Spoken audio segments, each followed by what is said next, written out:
Well, everyone, the Ontario Gardener here. I'm using one of these selfie stick deals here.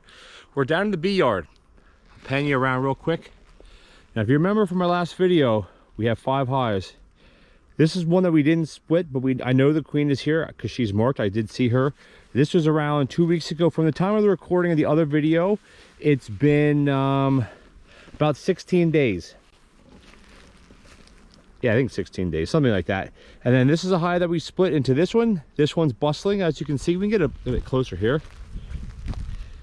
I have my makeshift blockers there, which I have. I'll get out of the way for you guys. You can't really, because the way the sun is. I have entrance reducers. I went to the bee store. I'll bring you that stuff in a little bit.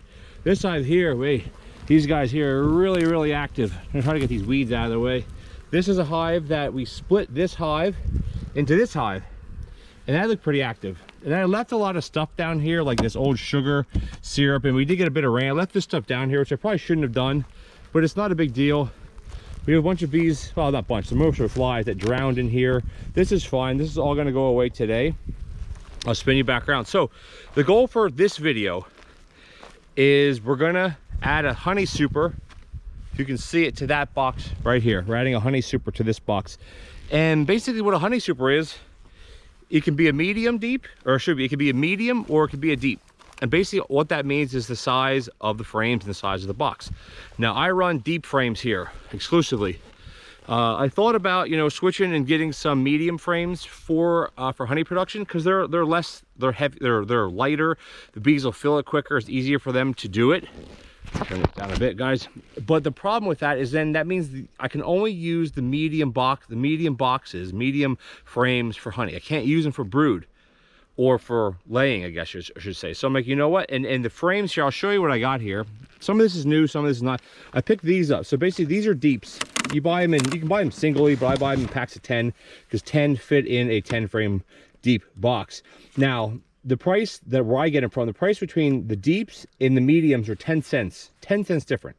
So I got 30 here. So basically it cost me, what, $3 to get all double deeps, or to get deeps. Now your deep boxes, which I don't have it, the boxes are over here, but here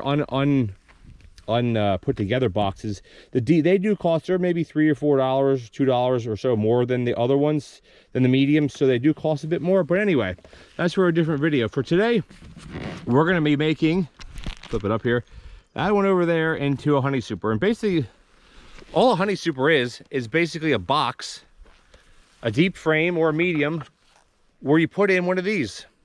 This is a queen excluder, and basically it does exactly that. If the queen can't fit, the queen cannot fit through this, and if the queen can't fit through this, she's not going to be laying eggs anywhere above this. So it works really, really well, by the way. And because I want to try to get a decent honey production this year, or at least try to see if I can get a honey production. If I can't, well, then I'll just go back to double deep broods, and then I'll just pick and choose what frames I want for honey. It's not a big deal. I got all my veil on here. I don't have my jacket on today because I don't have on appropriate pants for this, which is fine. And yeah, so basically that's all honey super is a deep or medium box where the queen cannot lay. And basically the bees will put pollen there, they'll put nectar there, and then, you know, inevitably they'll fill it with honey, because that's where they'll have space to do it. Because you want the bottom brood box to be brood only, or with stores of pollen and stuff as well. And you want the top box to just be nothing but honey. And the bees, the honey frames that we have in here, I'm not sure how easy I'll be able to do this because I don't have my tripod today. But point being is the honey frames that are in here, what I'll do is I'll move them up. If they're just honey frames, I'll move them up to the honey box. Then the bees know that's where they're going to be. And then in this here, I'll show you. These are all old frames. These actually got robbed out last year. I actually had these stored away and they got robbed. Some of them. See, these are all from being robbed. But you have ones like this one here. This has honey in it right here. You could eat this. This is capped. I'm going to give this to them because they'll clean all this up, and they may move this honey. If they want to clean this up, they may move this or not. And then I'll give them the bottom ones where I take the honey frames out and move them up. I'll give them some of these that are already done. But I have, I think, 2, 4, 6, I have 10 frames here. So these 10 frames are going to be going into the honey super. So I actually have a box sitting right there. So I'm going to take these frames over, put them in. The reason why these have been in here is because if not, these are up in my shop, the bees will come and they'll try to rob this and it'll make a big old mess. So I'll put this down, we'll get set up, and then I'll bring you back once we kind of get to that step. All right, so we got it opened up. I got 2 frames pulled, one from each side that they're putting on exclusive honey. This one here has tons of honey, but there's a lot of brood on it, so I don't want to mess with that. So what I'm going to do is I'm just going to take these 2 frames, put one on this end, try to squish all these back a little bit. Not squish, squish is not the right word. And then this honey frame I'm going to keep out, that's going to go up top. And I'll give them, that frame's pretty beat up, but I think they'll clean that one up all right. Wedge that down in there a little bit. Hard doing all this with one hand, but I think it'll work. Get that in there, bunch them back up, because they like to be tight in here. You know, these have little notches on them, and you want to try to keep them together. So this is done now. So all we got to do, basically, is we're going to put this queen excluder on the top. Try not to squish too many. There we go. Now, I did check the frames already, these ones here, that the queen is not on them. The queen excluder sometimes doesn't fit exact. What I'm going to do now is I'm going to get the box, put this box on top. I have to take off my my hanger there. That's one thing I kind of messed that up a bit, but that's all right. I'll kind of do that in stages. Move these up there, double check the queen's not on this, give them these frames, put the lid, button it up, and this is done. And this hive, I'll leave this hive alone probably for another 2-3 weeks at the least. Let them do their thing. I'll bring it back once we get to that stage. All right, I got the box on. The queen excluder is down here. I did double check, the queen isn't here. Now, if she is here, it's not the end of the world, because if she can get out through the top, because there's a nut, if she needs to get out, she can get out. There's no reason why she would get out, and I will know if I come back. Maybe I'll come back in 1 week and just double. I mean, I know that she's down there, but if you wouldn't know where she is if she's not marked, you come back, or if you're putting in all brand new frames, then there's no issue here, or you shake all the bees off, no issue. But if you're really concerned, come back in a couple days and you'll know if there's eggs here, you know she's up there, and then you got to move her back down.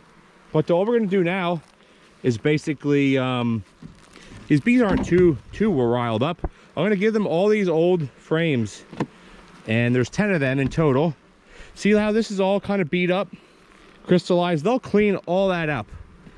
The bees will clean all this up, which is again why you got to give them a few weeks. This is a bit of a messy frame, but I'm going to give it to them. Actually, maybe I won't give them that one, and I'll give them some of these ones that have capped stuff in it. And in a matter of days, really, they'll really start hammering this, cleaning all this up, this old kind of, you know, honey crap on here and everything else. They'll come in and they'll clean all this up. This one actually has quite a bit of honey in it. I can feel it. And the honey that's not good, they'll get rid of it.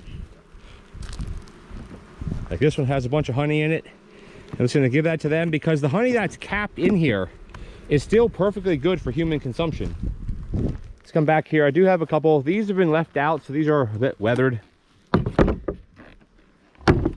going to grab probably this one here, because this is drawn pretty well already. This is a new frame from last year, but they drew this out already. And I'm going to stick it right in here. Doesn't really matter where it goes. Get my hive tool out, give it a little bit more space. It doesn't want to go in. There we go. Button these up, and then yeah, here's where it's important to keep these tight.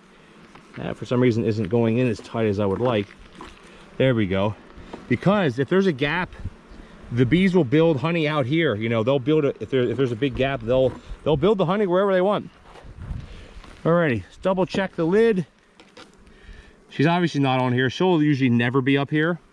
We can kind of just do a little bit of this. Put the lid back on. You always want to make sure the notch is facing down. Now we can put the lid on. And there we go. Put a smoker up there. So you see how there's a gap. Which of course is going to be a gap. You want to try to line it up as best you can, because the bees, they'll fill any hole. Bees will fill that. And look at these guys. They are... they're bustling right now. Look at all the pollen. Let's get in there real close. Look at all the orange pollen that's on them. A lot of that's from dandelion. Look at that. Beautiful. Beautiful bees. All right, guys, turn it around like this. So that's basically how you add a honey super. It's pretty simple. Oh, I got my thing here I got caught on. So adding honey supers are probably the easiest thing you can do, as long as the queen doesn't get stuck at the top box. But yeah, like this, for this box here is pretty good. I'm gonna leave these guys, the recording today's May 26th.